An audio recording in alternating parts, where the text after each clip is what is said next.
모든 사람들은 삶에 크고 또 위급한 일이 있을 적에 위로를 원하고 또 위로를 경험하기를 원합니다. 여러분 그러시죠? 별로 안 그러시는 것 같은데 보니까. 물론 교회를 찾는 분들 또 성도님들도 그러고 또 불신자들도 그러고 인생을 살아가면서 정말 하나님의 위로를 또는 주변의 인물들을 통하여서 위로를 경험하기를 원하는 것, 그것이 보편적인 우리의 삶의 모습입니다. 생각해 보면 위로라는 것은 참 아름다운 단어이고 또 위로를 경험한다는 것은 참으로 아름다운 삶의 모습이다라고 말씀드릴 수가 있습니다. 여러분들은 위로에 익숙하십니까?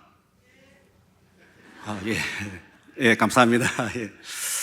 우리는 위로를 주는 데에 익숙하면 참 좋은 그리스도인이 될 수가 있을 것 같고요. 또 가정에서나 또 교회에서나 또 구역 모임에서 위로자가 있다면 그 공동체는 정말 밝고 따뜻하고 아름다운 그런 공동체가 될 것입니다. 반면에 아주 비판을 잘하는 그런 분이 계시다면 그 공동체는 아마 좀 많이 차갑고 때로는 서로의 마음이 어렵게 되는 그러한 일들이 일어나겠죠. 여러분, 위로라는 것이 무엇입니까? 한번 생각해 보면 과연 위로가 무엇일까요? 제 아들한테 시험을 망치고 나서 너 위로해 줄까? 뭐가 너에게 위로가 되니? 라고 물어보면 제 아들은 대단한 걸 원하는 것이 아니라 떡볶이가 위로가 됩니다. 그렇게 이야기합니다. 그런데 제 아들은 그렇지만은 나이가 지긋하신 분들께 어떻게 위로해 드릴까요? 하면 떡볶이로는 안 되지 않습니까? 그래서 어떻게 보면 상당히 좀 위로라는 것이 굉장히 보편적이지만 또 어려운 그러한 면이 있습니다. 일반적으로 위로라는 것은 고통과 슬픔 가운데 있는 사람의 마음을 달랜다, 강건하게 한다, 또 마음에 힘을 더한다라는 그러한 뜻이 있습니다. 그런데 위로라는 것은 대단한 능력을 가지고 있습니다. 얼마나 큰 능력을 가지고 있느냐? 고대 근동의 이 사전을 보게 되면 위로라는 것을 어떻게 표현하고 정의하느냐 하면 죽은 이를 살리는 것이 위로다라고 그렇게 말하고 있는 것이죠. 그래서 암담하고 답답한 사람에게 또는 남편이나 아내에게 우리 주변의 인물에게 다가가서 누군가가 위로를 해주게 되면요, 그 순간에 빛을 경험하게 되기도 하고 인생의 길을 발견하게 되기도 하고 용기와 힘을 얻게 되는 그러한 대단한 변화가 일어나게 하는 것, 이것이 위로다라는 것이죠. 그런데 여러분, 놀라운 사실이 있습니다. 그것이 무엇이냐면 고린도후서 1장 3절 말씀을 보면 우리 하나님을 어떠한 하나님으로 표현하고 있느냐? 사도 바울이 우리 하나님을 어떤 하나님으로 여러분 표현하겠습니까? 우리 담임 목사님 정확하게 말씀하셨습니다. 우리는 생각할 적에 하나님은, 구약의 하나님은 무서운 하나님, 심판의 하나님 이렇게 생각할 수 있는데 사도 바울은 그렇게 생각하고 하나님을 소개하지 않습니다. 우리 하나님은 모든 위로의 하나님이시다. 모든 위로의 하나님. 이 말이 무슨 말이냐면 우리 친구 또 가족 관계에 있어서는 정말 극심한 아픔과 슬픔을 당하였을 적에 위로하지 못하는 경우가 있지 않습니까? 그런데 우리 하나님은 그 어떠한 상황 속에서라도 우리를 위로하실 수 있는 모든 위로의 하나님이시다라고 말씀하고 있는 것이죠. 자, 그러므로 우리 위로의 하나님, 모든 위로의 하나님을 믿는 성도다, 그 하나님을 아는 성도다, 하나님을 신실하게 본받고 그리스도를 본받는 성도다, 그러면요, 하나님을 안다라고 하는 성도는 은연중에 위로의 마음과 위로의 눈빛을 가지게 되고 위로에 익숙한 사람이 되는 것, 그것이 성도의 모습이다라고 이야기하고 있는 것입니다. 그래서 헬라어에 보면 성령님을 어떻게 표현하냐면 파라클레이토스다라고 이야기하는데 그 원 의미는 위로자라는 뜻입니다. 그리고 권사의 직분을 이야기할 적에 이 용어가 그대로 사용되고 있는 것이죠. 그리스도의 위로를 전하는 자들이 권사 직분으로 세운다라는 그런 의미도 있다라는 것이죠. 주 안에서 사랑하는 성도 여러분, 여러분은 가정이나 교회에서 위로를 실천하는 위로에 익숙한 분들이십니까? 우리 교회는 위로를 풍성하게 구현하고 그것을 나누는 그러한 아름다운 교회입니까? 저는 경험해 보니까 그런 것 같습니다. 여러분 아무 말씀 안 하셔서 그러신데 저는 영어 예배부만 알고 있는데 정말 교회에서 이렇게까지 영어 공동체를 위하여서 후원하고 섬겨주고 이렇게 할 수 있을까?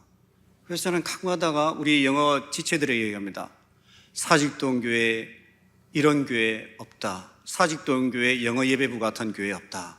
그렇게 이야기합니다. 왜 그러냐면 풍성한 위로를 전할 수 있도록 도와주기 때문입니다. 오늘 이 시간에는 이사야 40장 말씀을 통하여서 우리 하나님의 위로가 어떤 위로인가 여러분과 잠시 나누고자 합니다. 그리고 우리가 그리스도인으로서 실천해야 될 위로에 대해서 잠시 나누도록 하겠습니다. 먼저 고통 가운데 있는 주의 백성들을 향한 하나님의 계획은 위로입니다. 하나님의 근본적인 계획, 주의 백성들을 향한 근본적인 계획은 위로입니다. 오늘 본문 이사야 40장 1절, 2절 그리고 11절 말씀을 보게 되면 이 말씀으로 시작합니다. 너희 하나님이 이르시되 너희는 위로하라. 내 백성을 위로하라. 위로하라, 위로하라, 내 백성을 위로하라 라고 이야기하는 것입니다. 하나님께서 이 본문 말씀에 보면요, 위로의 하나님으로 등장하시고 그 위로의 사명을 주의 백성들에게 허락하셨고 하나님께서는 위로자로 우리 가운데 계시다라는 것을 말씀하고 있는 것이죠. 우리가 이 말씀을 조금 더 깊이 이해하기 위해서는 이 말씀이 선포되었던 시대적인 상황을 좀 살펴볼 필요가 있습니다. 어떤 상황 가운데 있었는지 하나님의 백성들은요 이스라엘의 역사상 가장 암담하였고 암울하였던 포로 시기에 놓여 있었을 적에 하나님께서 친히 찾아오십니다. 하나님께서 친히 포로 가운데 있는 그 백성들에게 찾아오셔서 위로하라, 위로하라, 내 백성을 위로하라 라고 말씀하고 있는 것이죠. 여러분, 말이 쉬워서 포로 생활이지 얼마나 그게 고되고 힘들겠습니까? 고대문헌을 조금만 찾아보면 포로 시기에 있었던 이스라엘 남성들은 매일같이 끌려나가서 노동판에서 등에 채찍을 맞으며 일을 하여야 했습니다.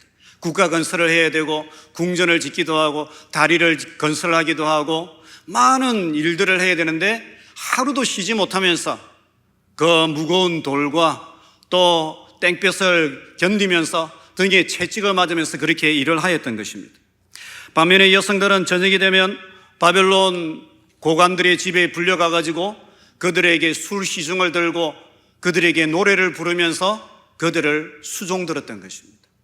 그런데 너무너무 비참한 것은 무엇이냐면 이스라엘 여인들과 남성들이요 여호와를 찬양하는 그 찬송가로 찬양곡으로 그들을 기쁘게 하고 바벨론 고관들을 기쁘게 하고 술을 따르는 그러한 일들이 비일비재하였던 것입니다. 여러분 생각해 보십시오. 오늘 우리가 찬양을 드렸는데 그 찬양곡을 가지고 바벨론 고관들의 술을 따르고 그들의 흥을 즐겁게 하는 그러한 비참한 시절이 바벨론 포로 시기였습니다. 시편 137편 말씀을 보게 되면 이스라엘 백성들이 그발 강가에 앉아가지고 탄식합니다. 차라리 내 혀가 입 천장에 달라붙었으면 내가 더 이상 하프를 치지 못하고 악기를 다루지 못하였으면 좋겠다. 내가 이렇게 비참하게 하나님을 찬양하는 그 곡으로 이 사람들이 술 시중을 들어야 한다니 내가 어떻게 여기서 이렇게 살아갈 수 있느냐라고 했던 시기가 바벨론 포로 시기였습니다. 그 백성들을 향하여서 하나님께서 찾아오십니다. 찾아오시고 그 백성들을 향하여서 위로하라, 위로하라, 위로할 것이다, 위로할 것이다. 내 백성들을 위로하고 내가 반드시 그들을 위로할 것이다 라고 말씀하고 있는 것입니다. 우리가 위로의 말씀을 묵상하게 되면요, 한 가지 떠오르는 질문이 있습니다. 그것이 무엇이냐면, 과연 하나님이 위로의 하나님이 맞는가?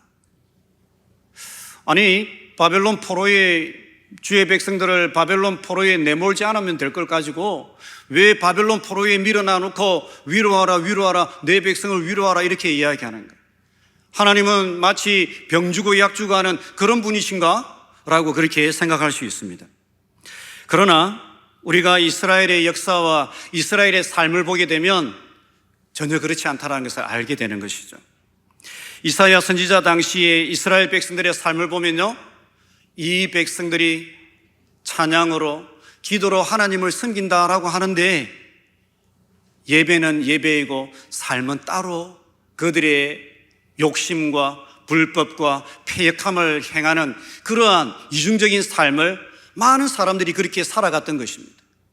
그래서 선지자들과 많은 하나님의 사람들이 이스라엘 백성들을 향하여 뭐라고 그러냐면 이 백성들이 마치 금강석과 같다라고 이야기합니다. 여러분, 금강석이 어떤 돌인지 아십니까? 아시죠? 다이아몬드입니다. 이 이스라엘 백성들이 얼마나 뺀질뺀질하고 말씀은 듣지만은 한 귀로 듣고 흘리면서 자기가 원하는 대로 자기의 삶에서 불법과 또 패역함과 하나님을 무시하는 그러한 삶을 살고 있었든지 이 백성들이 속으로 깊이 병들어 있었다라는 것을 말씀하고 있는 것이죠. 그래서 하나님은 이스라엘 백성들에게 말씀하십니다. 너희들에게는 포로 시기가 필요하다. 정말 용광로와 같은 그 포로 시기를 통하여서 하나님의 백성들이 그 단단한 마음들이 부서지게 하고 그들의 마음속에 있는 불순물을 제거하고 마음이 낮아지고 겸손하게 하면서 참된 회개를 이끌어내신 때가 바벨론 포로 시기다라고 말씀하고 있는 것입니다. 그러므로 이스라엘 백성들에게 바벨론 포로라는 그 고통의 시절은 재앙이 아니라 축복이었다라고 이야기합니다. 영적인 대대적인 수술을 통하여서 그들의 미래를 열어가는 하나님의 은혜의 시기였고 회복의 때였다라는 것을 말씀하고 있는 것입니다. 그 때에 놓여있는 이스라엘 백성들을 향하여서 하나님은 다가오셔서 말씀하시는 것입니다. 위로하라. 내가 너희들을 위로할 것이다. 이 시기가 힘들 것이지만은 너희들을 반드시 붙들고 너희들을 회복해 할 것이고 이 바벨론 포로에서 자유케 하며 너희들의 죄를 사하는 놀라운 변화와 회복을 허락하여 줄 것이다 라고 말씀하고 있었던 것입니다. 이 위로의 말씀은 우리의 삶 속에 찾아오는 고통과 고난에 대하여서 새로운 시야를 열어준다라고 말씀을 드릴 수가 있습니다. 아, 그렇구나. 실패와 좌절이 결단코 절망이 아니고 인생의 끝이 아니구나. 오히려 이 시기를 통하여서 하나님께서 나를 낮추시고 하나님께서 나로 하여금 겸손하게 하시고 더 큰 하나님의 은혜를 받을 수 있는 영적인 그릇을 마련하는 놀라운 축복의 시기구나라는 것을 우리에게 말씀하고 있는 것입니다. 뿐만 아니라 그 고통과 절망의 상황 속에서 하나님께서는 우리를 포기하시는 것이 아니라 여전히 우리에게 다가오셔서 변함없는 음성과 변함없는 계획으로 주의 백성들을 위로하시고 그 백성들을 일으켜 세우시기를 원하시는 분이 우리 하나님이시다라고 말씀하고 있는 것입니다.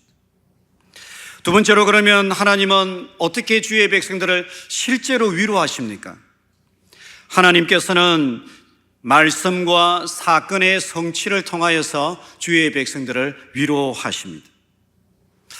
하나님께서는 주의 백성들을 이제 위로하기를 원하시는데요, 크게 두 가지 방법으로 주의 백성들을 실제적으로 회복시키시고 위로하기를 시작하십니다. 첫 번째로 하나님은 자기 백성들을 친절한 말씀으로, 친절한 말로서 다가오시고 주의 백성들을 위로하십니다. 이사야서는 고통 가운데 있는 백성들을 향한 풍성한 위로의 메시지로 가득 차 있다는 것을 보게 됩니다. 여러분, 이사야 40장 이후의 말씀을 읽어보면요, 거기에는 정말 힘과 용기와 은혜를 주는 하나님의 위로의 말씀으로 가득 차 흘러넘친다라는 것을 보게 됩니다. 가장 대표적인 말씀으로 이사야 41장 10절 말씀이죠. 두려워 말라, 내가 너와 함께함이니라. 놀라지 말라, 나는 내 하나님이 됨이니라. 내가 너를 굳세게 하리라. 참으로 너를 도와주리라. 참으로 나의 의로운 오른손으로 너를 붙들고 세워줄 것이다. 하나님께서요, 이 놀라운 위로의 말씀, 내가 너를 반드시 붙들어서 너를 세워주고 도와주고 일으켜 세울 것이고, 불속을 지날 때라도, 물속을 지나갈 때라도 털끝 하나 상하지 않고 너희들을 지키고 보호할 것이다라는 놀라운 위로의 메시지가요, 이 이사야서 말씀에 포로 가운데 있는 그 백성들을 향하여서, 고통 가운데 있는 그 백성들을 향하여서요, 차고 넘치는 위로의 말씀으로 우리에게 다가오시는 하나님이십니다. 왜 하나님께서는 그러면 이러한 위로의 메시지로 계속해서 반복해서 다가오시는가? 그것은 다름이 아니라 이사야 40장 1절 2절 말씀을 보면 하나님께서 이렇게 말씀하고 계신 거예요. 위로하라 위로하라, 내 백성을 위로하라 라고 1절에 이야기하시고 말씀하시고, 2절에는 보면 너희는 예루살렘의 마음에 닿도록 말하라. 마음에 닿도록 말하는 것. 영어 번역에서는요, 이것을 친절하게 말하라 라고 이야기합니다. 친절하게 말하면 그것이 위로의 큰 단초가 된다는 것을 이야기하고 있는 것이죠. 친절한 말, 아름다운 말, 믿음의 말, 고운 말을 하게 되면 거기에서 위로가 싹이 트게 되고 위로의 성취가 우리의 마음속에 일어난다라는 것을 말씀하고 있는 것입니다. 주 안에서 사랑하는 성도 여러분, 우리 남성 성도 여러분, 오늘 댁에 가셔서 우리 짝지를 향하여서 위로의 말씀 한번 해보시면 참 좋겠습니다. 위로의 말씀. 여보 고마워, 나 만나서 참 고생이 많지. 여보, 내 너무 고마워, 이렇게 함께 살아줘서 고마워. 이런 위로의 말을 전하면요, 이 가정에 빛이 많은 거예요. 가정에 빛이 많은데 대부분 경상도 사람은 과묵하셔요. 말 자체가 없어요. 그러다 보니까는 중년의 여성들이 주변에 말 잘하는 사람들한테 몇 마디만 들으면 혹하는 거예요. 그게 혹하는 거예요. 이게 말을 하는데 이 말만 해도 위로가 마음속에 꿈틀거리고 살아난다라는 거, 여기서 시작한다라는 것입니다. 그래서 아끼지 마십시오. 저도 마찬가지입니다. 저도 마찬가지입니다. 저도 여러분도 오늘 댁에 가셔가지고 이 위로의 말, 고맙다, 사랑한다, 정말 축복한다, 이 말을 하고요, 내가 너와 함께 할 것이다, 너를 도와줄 것이다, 너를 굳세게 할 것이다, 절대 혼자 두지 않을 것이다, 내가 책임질게, 이런 말하면 힘이 되는 거예요. 위로가 되는 거예요, 여러분. 그런 위로의 말을 전하시는 여러분 되시기를 축복합니다. 다음으로 하나님은 놀라운 사건을 성취하심으로 주의 백성들을 실제로 위로하십니다. 고통 가운데 있는 주의 백성들을 향하여서 하나님께서는요, 두 가지의 놀라운 사건을 말씀하시는데, 첫 번째는 너희들의 노역의 때가 끝났다라고 말씀하십니다. 이 놀라운 너희들이 노역의 때, 바벨론 포로에서 포로 시기가 끝났다라는 이 말씀은 무슨 말씀이냐면, 이제 머지않아 내가 너희들을 바벨론 포로에서 자유케 할 거야. 너희들 억압되고 눌려있고 정말 짓밟히고 있지만은 여기서 포로 생활에서 자유케 할 거야 라는 놀라운 구원의 성취, 놀라운 해방의 성취를 이룰 것이다 라고 하나님께서 말씀하시면서요, 그들을 구원할 것이다 라고 이야기하고 있는 것이죠. 그런데 여러분, 이 말씀을 유심히 보면요, 하나님께서는 이스라엘 백성들이 외적으로 자유케 되고 해방을 경험하는 것, 이것만 말씀하시는 것이 아니라 더 놀라운 말씀을 하십니다. 여러분, 그 말씀이 무엇이겠습니까? 2절 말씀을 유심히 보면 하나님께서 너희들의 죄를 사할 것이다 라고 말씀하시는 것입니다. 죄를 사하여 줄 것이다. 여러분, 어떻게 보면 조금 엉뚱하다라고 생각할 수 있습니다. 포로 가운데 있는 그 백성들, 그저 물리적으로 포로 생활에서 자유케 하면 그걸로 끝이지 않는가? 왜 죄를 이야기하지? 이 죄의 문제를 이야기하지? 그렇게 여기실 수 있는데, 여러분, 그렇지 않습니다. 이 죄의 문제를 다룬다는 것은 가장 중요한 것입니다. 이스라엘 백성들이 왜 바벨론 포로에 놓이게 되었습니까, 여러분? 왜 바벨론 포로에 놓이게 되었습니까? 이사야 1장에서 39장 내용을 읽어보면요, 이스라엘 백성들이 죄를 짓고 회개하지 않았어요. 죄를 짓고 회개하지 않음으로 바벨론 포로에 놓이게 되었다라는 것을 이야기하고 있거든요. 그렇기 때문에 물리적으로 외적으로 포로에서 자유케 된다 할지라도 죄의 문제가 해결되지 않는 한 이 백성들은 다시 포로에 놓일 거예요. 그렇기 때문에 하나님께서는 외적인 회복과 외적인 구원만을 이야기하시는 것이 아니라 영적인 회복과 영적인 구원을 말씀하시면서 주의 백성들을 자유케 하고 근본적으로 회복하시고 그들의 운명을 바꾸실 것이다 라고 말씀하고 있는 것입니다. 여기에서 우리는 세상의 위로와 하나님의 위로가 다르다라는 것을 발견하게 됩니다. 세상의 위로는 어떻게 보면 외적인 위로와 감정적인 변화에만 굉장히 치우쳐 있죠. 대부분의 사람들이 힘들고 어려우면 밤새워서 술 마시거나 쾌락을 추구하면서요, 감정적으로 외적으로 좋을 것 같다라고 하면서 거기에 위로를 추구하게 됩니다. 그러나 그것은요, 진정한 의미에서 위로가 되어지지 않는 것입니다. 영적인 문제, 죄의 문제, 하나님께서 우리의 영혼을 사단과 저주와 죽음에서 자유케 하지 않는 이상은 우리는 진정한 위로를 경험하지 못하는 것이죠. 그렇기 때문에 하나님께서 주의 백성들을 회복케 하시는데 죄의 사함을 통하여서 그들을 회복케 하실 것이다 라고 이야기합니다. 그러면 여러분, 성경의 전체 메시지를 통하여서 어떻게 이렇게 외적인 바벨론 포로에서 해방되는 것과 죄의 문제가 해결되는 이러한 놀라운 위로가 주의 백성들 가운데 성취될 수 있는가? 근본적인 토대는 어디에 있는가? 여러분, 어디에 있겠습니까? 그 어떠한 포로 상황이라도, 그 어떠한 절망적인 상황이라도 주께서 주의 백성들을 위로하시는 그 놀라운 그 변화가 어디에서 출발하겠습니까, 여러분? 어디에서 출발하겠습니까? 마음속으로 대답해 보십시오. 예? 그것은 다름이 아니라 하나님이 어떤 분이신가, 거기에서 시작하는 것입니다. 이렇게 말씀드리는 것이 어쩔지 모르겠지만은요, 선지자들은 하나님의 가능성을 알고 있는 것입니다. 무한하신 하나님의 가능성, 온 세상 만물을 말씀으로 창조하신 그 하나님께서 우리의 운명을 새롭게 창조하실 것이다. 우리가 바벨론 포로 가운데 놓여있고 그 어떠한 절망과 억압의 상황 속에 있다 할지라도 하나님이 우리의 창조자로 계신다면, 우리가 그 하나님을 창조자로 믿고 있다면 우리의 운명은 새롭게 창조될 거야 라는 것을 선포하고 있었던 것입니다. 뿐만 아니라 하나님은 우리의 구원자라는 것을 그들은 알고 있었기 때문입니다. 그 구원자 하나님께서는 에집트의 왕권과 바로의 군사력으로부터 주의 백성들을 구원하셨기 때문에 이 바벨론 포로 생활에서 우리를 반드시 구원하고 나실 것이다, 우리를 자유케 하실 것이다라는 그 놀라운 하나님의 능력과 하나님이 어떤 분이신지 알았기 때문에, 믿었기 때문에 그들은요, 이러한 위로를 선포할 수 있었던 것입니다. 그러한 위로를 하나님께서는 우리 가운데 구현하실 것이다라고 그들은 믿고 붙들었던 것입니다. 마찬가지입니다.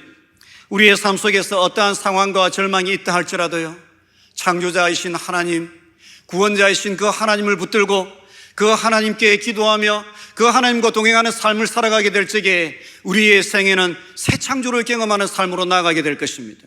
그 어떠한 억압과 절망이 있다 할지라도 하나님과 동행하고 그분의 능력을 간구하며 기도하는 삶으로 나아가게 될 적에 우리의 삶에는 놀라운 구원의 역사와 해방의 역사를 경험하게 될 줄로 믿습니다. 시간이 흘러가고 세월이 흘러갈 때에 여러분의 인생이 이러한 놀라운 하나님의 위로와 구원과 새 창조를 경험하는 놀라운 시간, 거룩한 시간이 되시기를 주님의 이름으로 축복합니다. 끝으로 신실한 성도와 교회는 하나님의 위로의 사명을 감당해야 하는 것입니다. 모든 위로의 하나님은 고통 가운데에 자기 백성을 위로하기를 원하십니다. 하나님께서는 고통 가운데 있는 자기 백성들을 위로하기를 원하십니다. 그런데 놀라운 사실은 이 위로의 사명을 당신의 종에게, 당신의 교회에게, 그의 음성을 듣는 하나님의 사람들에게 이 위로의 사명을 위임하신다라는 사실입니다. 이스라엘 역사 속에서 이스라엘 백성들은 실제로 바벨론 포로 생활 속에서 고레스라는 인물을 통하여서, 고레스 대왕이라는 인물을 통해서 주전 583년에 자유를 경험하게 됩니다. 실제로 역사 속에서 경험하게 되는 것이죠. 뿐만 아니라 그들은 구약 시대의 제사를 통하여서 죄 사함을 받고 은혜를, 구원을 경험하였지만은 궁극적으로는 예수 그리스도의 십자가 사건을 통하여서 그들은 구원과 죄 사함을 경험하는 놀라운 위로를 경험하였던 것입니다. 자, 그런데 이 놀라운 구원의 사건이 성취되고 난 이후에 남은 위로의 사역을 누구에게 맡기시느냐? 신실한 하나님의 사람들에게, 주의 음성을 들을 수 있는 주의 백성들에게, 또한 신실하게 주의 음성을 듣는 교회에 이 위로의 사명을 맡기신다라는 것입니다. 고린도후서 1장 3절에서 7절 말씀을 보면 이렇게 말씀하고 있습니다. 고린도후서 1장 3절에서 7절 말씀, 찬송하리로다. 그는 우리 주 예수 그리스도의 하나님이시요 자비의 아버지시요 모든 위로의 하나님이시며 우리의 모든 환난 중에서 우리를 위로하사 우리로 하여금 하나님께 받은 위로로서 모든 환난 중에 있는 자들을 능히 위로하게 하시는 이시로다. 그리스도의 고난이 우리에게 넘친 것 같이 우리가 받는 위로도 그리스도로 말미암아 넘치는도다. 우리가 환난 당하는 것도 너희가 위로와 구원을 받게 하려는 것이요 우리가 위로를 받는 것도 너희가 위로를 받게 하려는 것이니 이 위로가 너희 속에 역사하여 우리가 받는 것 같은 고난을 너희도 견디게 하느니라. 너희를 위한 우리의 소망이 견고함은 너희가 고난에 참여하는 자가 된 것 같이 위로에도 그러할 줄을 알미라.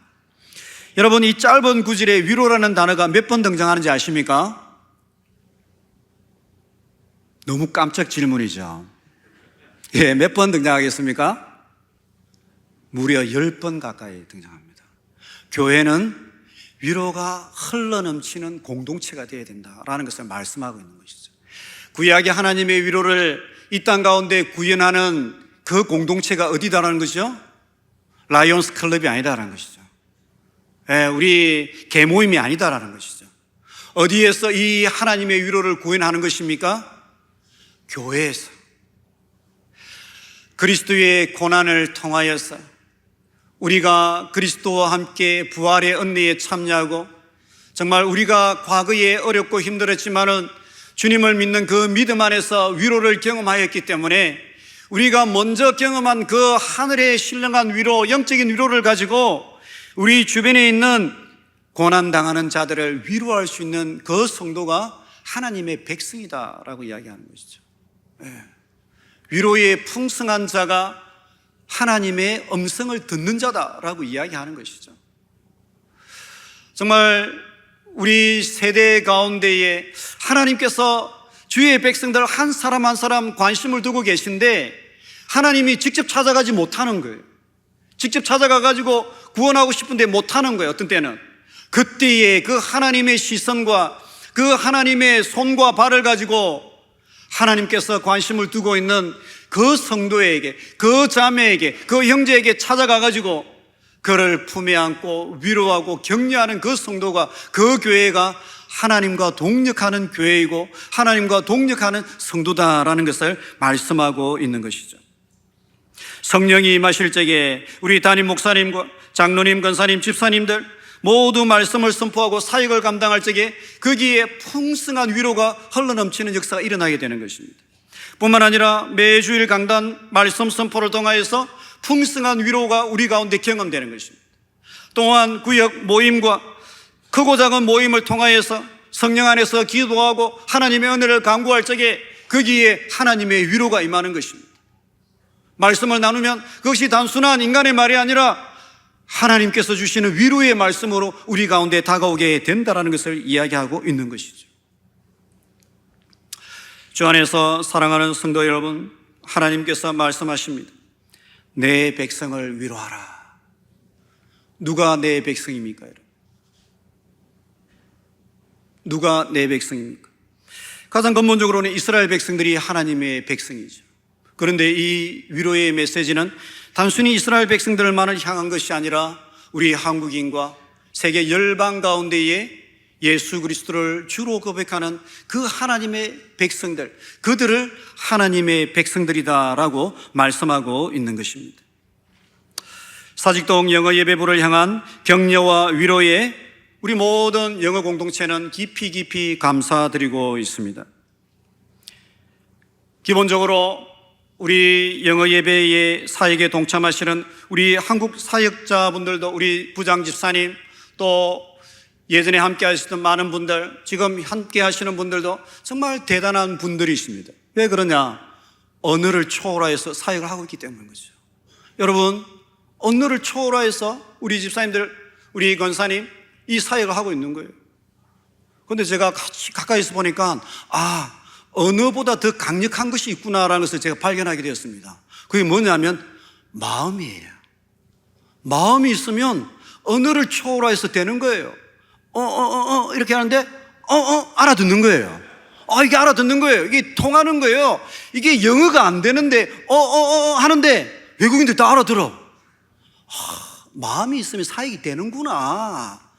여러분, 정말 함께해 주신 많은 분들이 지금까지 영어 예배부를 이끌어왔고, 또 한 명 한 명 세워가고, 또 알렉스 목사님은 또 이제 카메룬을 보내서 거기에서 사역을 하고 있는 것입니다.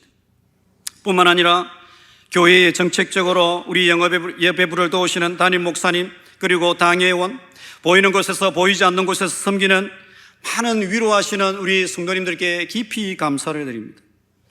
영어 예배부는 이곳에서 신실한 젊은이들을 훈련시켜서 우리 한국 선교사님들이 가면 많은 제약이 있는데, 여기에 있는 정말 똑똑하고 탁월한 이 젊은이들을 훈련시켜서 그 고국으로 돌려보내서 복음을 전하게 하게 된다면 엄청난 시너지들이, 영적인 변화들이 일어나기 때문에 그러한 정책과 목적을 가지고 말씀을, 기도를, 예배를, 교육의 사역들을 감당하고 있는 것입니다.